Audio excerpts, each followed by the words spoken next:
I was really, really struck to see the rallying behind CUPE, to see the 5 unions, or most of them, who had supported Ford in the election just a few months earlier, turn up, not just sit on their hands and not just quietly call him up and saying, we're not so sure about this, Doug, but actually just turn up and stand on the podium and say, this is wrong. So, I mean, it took that kind of crisis to show them that they put their pillow on the wrong bed somehow, that their shoes are under the wrong doorway. But, when you see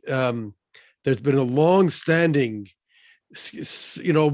somewhat some sort of split, not exactly split, but difference between private sector unions and especially the male-dominated old line industrial type construction unions and public sector unions, for the kinds of workers who Laura represents, and to find a way not to wait for the next crisis, but to find a way to build a strong partnership between these groups. We need the private sector unions and the public sector unions to see that they have common interests and find a way that they have common interests, because the people who are, you would hear expressing support for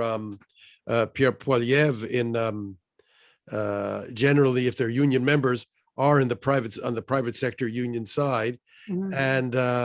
some of those people get the kind of cheap populist rhetoric gets to them. I think it's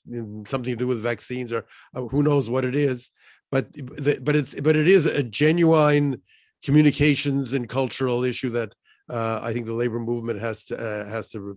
confront.